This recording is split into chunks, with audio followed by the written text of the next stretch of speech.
No dia 8 de maio de 1970, eu estava no Colégio Estadual de Eldorado Paulista, a 40 metros da Praça Nossa Senhora da Guia.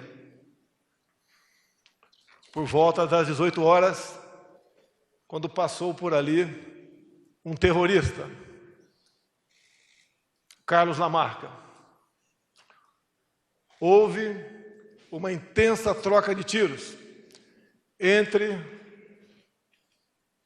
os homens da segurança, naquela época, Força Pública de São Paulo, e esses marginais, que naquele momento não queriam roubar nada na cidade.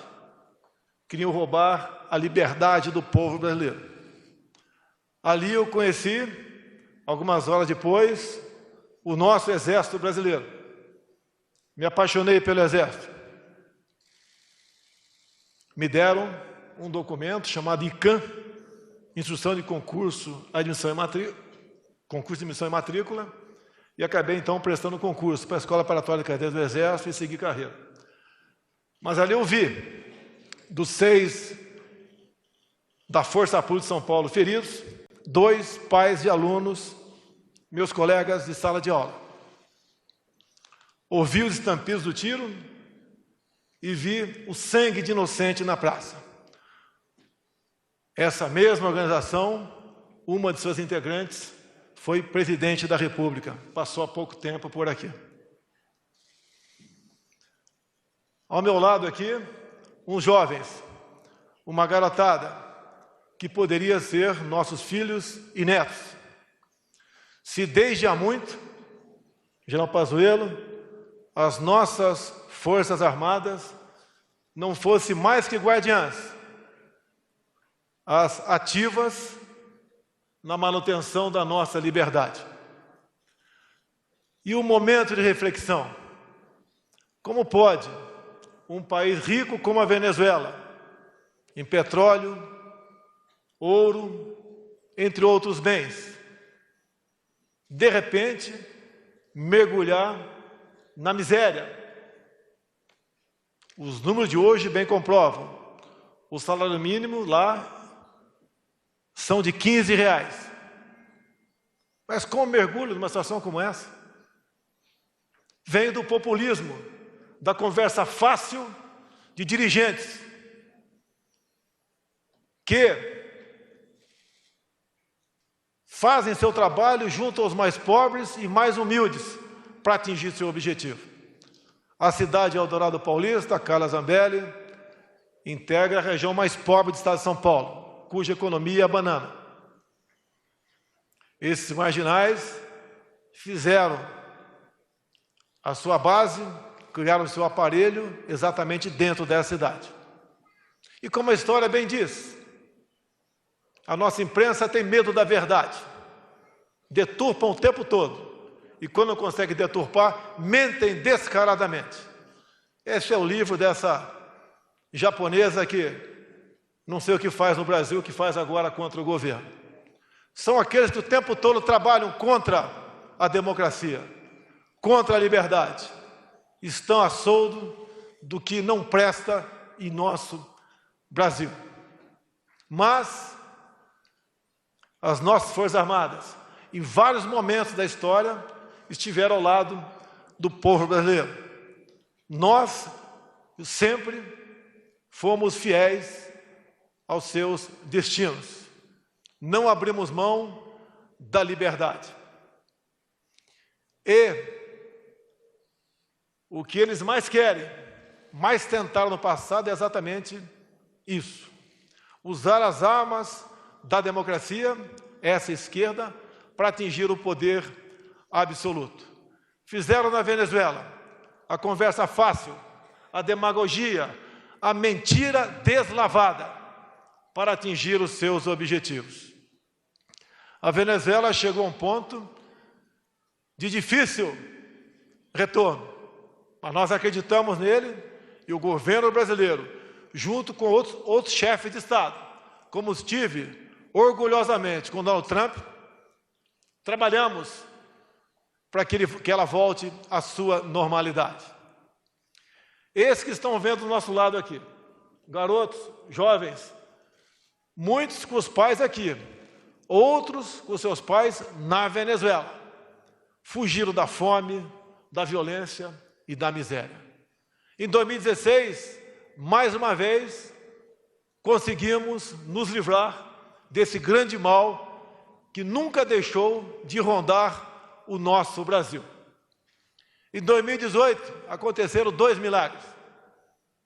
Sei que existem dezenas de milhares de pessoas muito melhores capacitadas do que eu.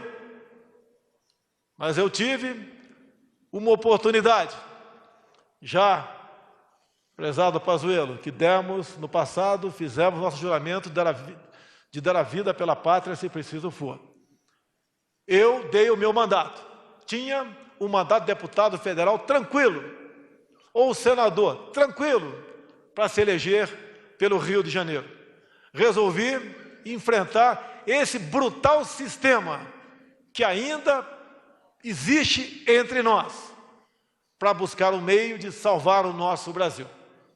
Dos 13 candidatos, com chance entre eles, eu era o único diferente.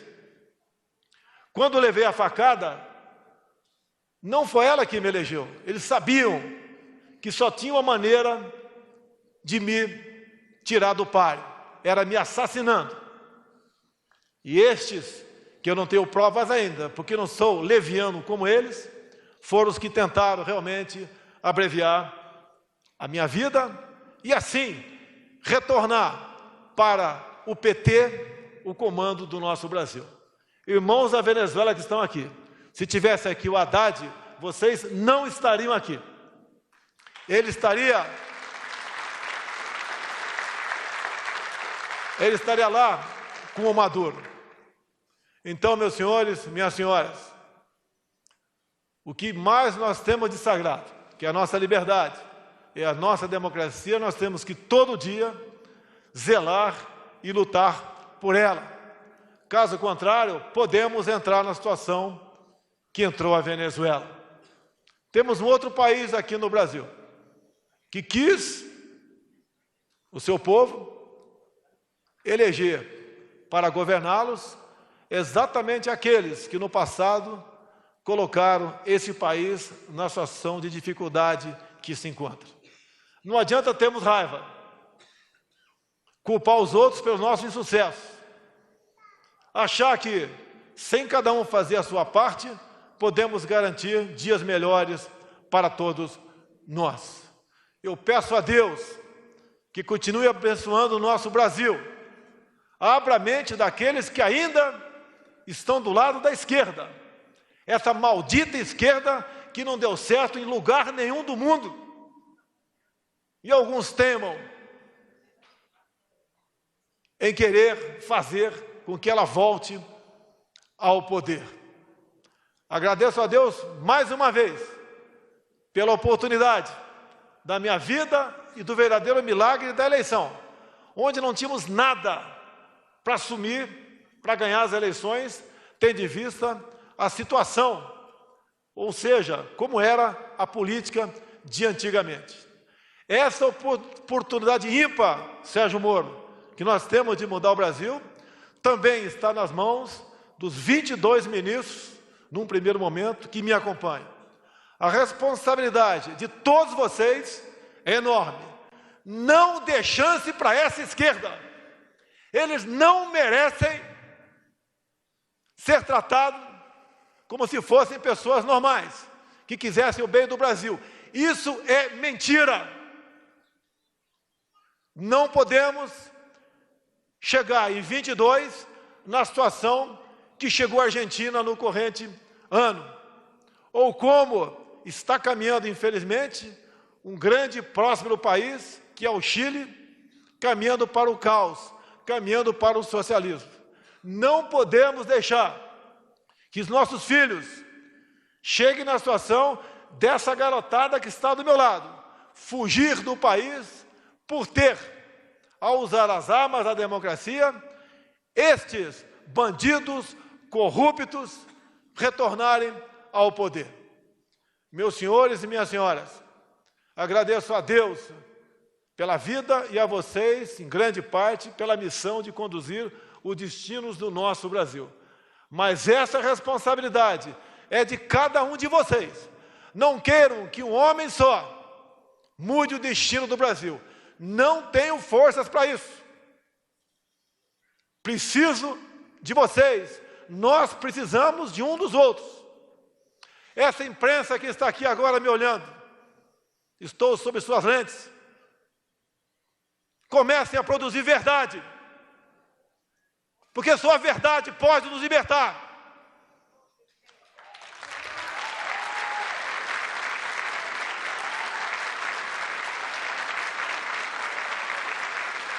A essa imprensa, não tomarei nenhuma medida para censurá-los, mas tomem vergonha na cara.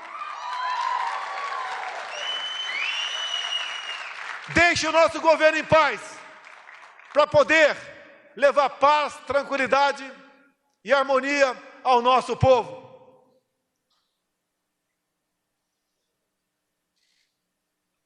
Se tenho coragem de fazer isso agora, é porque eu tenho consciência do que acontece no governo.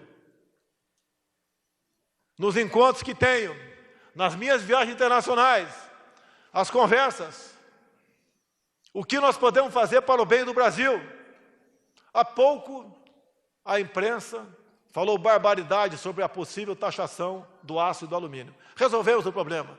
Nenhuma linha por parte deles sobre esse efeito.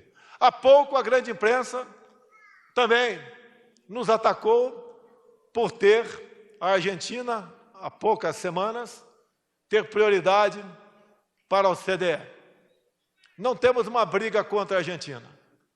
O comércio mundial não tem amizades. Conseguimos mudar a situação. Essa nossa imprensa também não diz nada. Ninguém fez mais que o nosso governo nos últimos anos. Tenho plena consciência das minhas limitações, mas tenho humildade para sempre perguntar e discutir com quem está do meu lado e às vezes nas mídias sociais qual a melhor maneira que nós podemos ter para solucionar os problemas. Meus senhores, não teremos outra chance. O Brasil, mais do que tem que dar certo agora, o Brasil vai dar certo.